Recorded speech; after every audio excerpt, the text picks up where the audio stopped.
History of sub continent کی اس پہلی قسط میں ہم آپ کو دکھائیں گے کہ بر صغیر میں خود مختاری یعنی طوائف الملوکی کے رجحانات کا دور کون سا دور تھا اور اس طوائف الملوکی کی کیا بڑی وجوہات تھیں۔ پنجاب، سندھ، کشمیر اور بلوچستان جیسے علاقے کو ہندوستان جانے والے قافلے محض گزرگاہ ہی کیوں سمجھتے تھے؟ گندھارا، کشمیر، بلوچستان اور لاہور جیسی نامور ریاستیں اس وقت کن لوگوں کے قبضے میں؟ اصل میں شمالی ہندوستان جو اب پاکستان، بنگلہ دیش اور نیپال کہلاتا ہے، مسلمانوں کی آمد سے قبل ہندو تہذیب و ثقافت کا بہت بڑا مرکز تھا۔ سرحد پنجاب اور بلوچستان میں یعنی کابل اور قندھار سے ملتان تک کا علاقہ بدھ مت کا بہت بڑا مرکز تھا۔ سندھ میں برہمنوں کو طاقت اور فوقیت حاصل تھی، لیکن ہندو ثقافت کا شاندار دور ختم ہوئے اب 2 صدیاں گزر چکی تھیں۔ گپت خاندان کی شان و شوکت اور مہاراجہ اشوک کا انصاف اب پرانے زمانے کی کہانیاں تھیں۔ 647 میں جب ہندو حکمران ہرش کی وفات ہوئی تو اس کے 5 سال بعد تک بر صغیر میں خود مختاری کے رجحانات کا دور رہا۔ کوئی ایک بھی مرکزی حکومت قائم نہ ہو سکی، جس کا بس چلتا اپنی طاقت کے بل بوتے پر اپنی جاگیر میں توسیع کر لیتا اور دوسروں کی جاگیر چھین لیتا۔ پنجاب پر 5ویں صدی عیسوی سے راجپوت، سندھ پر برہمن اور بلوچستان میں کئی قبائلی سردار حکومت کر رہے تھے۔ اسی طرح کشمیر بھی مختلف ریاستوں میں بٹا ہوا تھا۔ اس دور میں صرف کنوج، اجمیر، بنگال اور دکن میں کچھ ہندو راجاؤں نے ریاستیں قائم کر رکھی تھیں۔ بر صغیر میں مرکزیت اور یہاں کے باشندوں میں ہندوستانی ہونے کا شعور سرے سے موجود ہی نہیں تھا۔ بر صغیر کی اس طوائف الملوکی کی اصل میں 2 بڑی وجوہات تھیں۔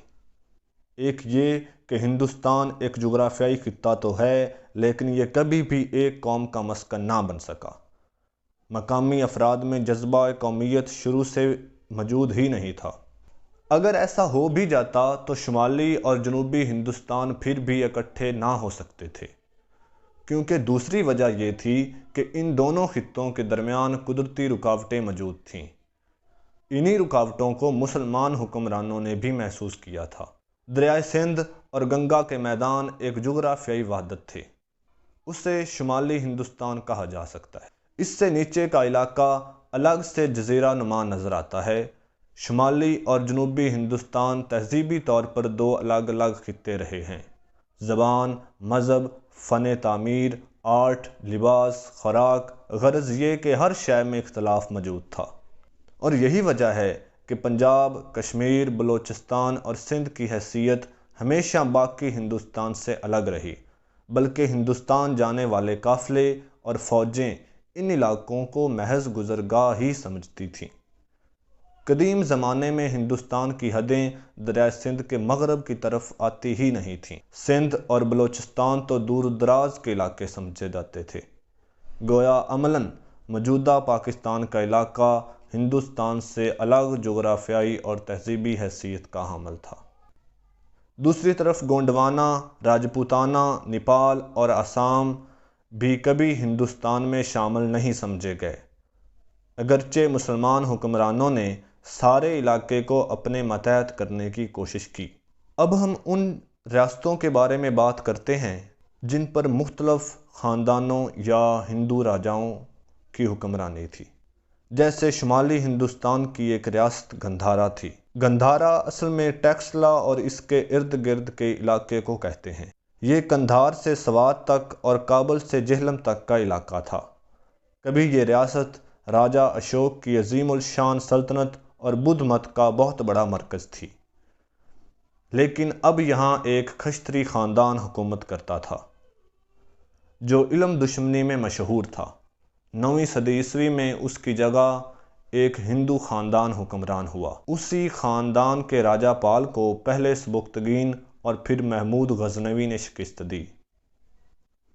راجہ پال کے بیٹے آنند پال کو بھی شکست ہوئی اور وہ سلطنت سے ہاتھ دھو بیٹھا۔ دوسری ریاست کشمیر تھی، جو ہرش کے دور میں ایک خود مختار ریاست تھی۔ 13ویں صدی عیسوی تک یہاں مختلف خاندان حکمران رہے۔ رام چند کی بیٹی نے تبت کے والی رین چند سے شادی کر کے اسلام قبول کر لیا اور وہ سلطان صدر الدین کے نام سے حکومت کرنے لگا۔ رین چند نے رام چند کو شکست دی اور کوئی 15 سال بعد 14ویں صدی عیسوی میں کشمیر شاہ میر کے قبضے میں آیا۔ 1371 میں سلطان سکندر بت شکن کشمیر کا پہلا باقاعدہ مسلمان بادشاہ بنا۔ اس کے دور میں ہی امیر کبیر علی شاہ ہمدانی کشمیر تشریف لائے، جن کی تبلیغ سے برہمنوں کی اکثریت نے اسلام قبول کر لیا۔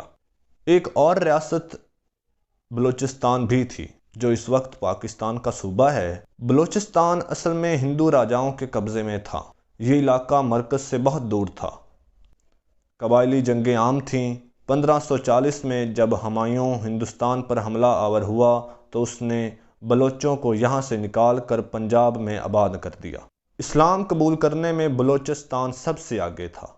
مسلمان سندھ پر قبضے سے بہت پہلے 38 ہجری میں یعنی حضرت علی کے دور میں بلوچستان آئے۔ اس وقت کا سندھ اور اس وقت کے سندھ میں بہت فرق ہے۔ اس وقت کا سندھ مکران تک کا علاقہ سمجھا جاتا تھا۔ پہلی صدی ہجری میں پہلا مسلمان حاکم راشد بن عمرو تھا، جس نے کھچی سے ساحل مکران تک کے علاقے پر حکومت قائم کر رکھی تھی۔ اسی طرح لاہور بھی مسلمانوں کی آمد سے قبل ہندو راجاؤں کے قبضے میں تھا۔ شیخ اسماعیل پہلے بزرگ ہیں جنہوں نے 1005 میں لاہور میں اسلام کی تبلیغ شروع کی۔ غزنوی عہد میں حضرت سید علی حجویری لاہور تشریف لائے اور ان کی تبلیغ سے لاہور کے ہندو نائب رائے راجو کے علاوہ گوجر، جاٹ اور برہمن اسلام قبول کرنے پر مائل ہوئے۔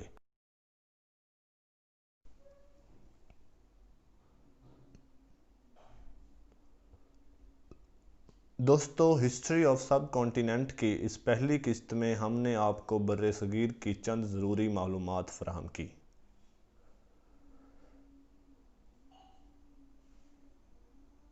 ہسٹری آف سب کانٹیننٹ کی اگلی قسط میں ہم آپ کو بتائیں گے کہ جہاں مسلمان روما اور فارس کی سلطنتوں کو الٹ رہے تھے، وہیں انہیں ہندوستان جیسے زرخیز اور دولت سے مالا مال علاقے سے کوئی دلچسپی کیوں نہیں تھی۔ حضرت عثمان رضی اللہ تعالیٰ عنہ نے حکیم بن جبلہ سے ہندوستان کے بارے میں پوچھا تو اس نے کیا کہا، یہ سب بھی آپ کو دکھائیں گے، لیکن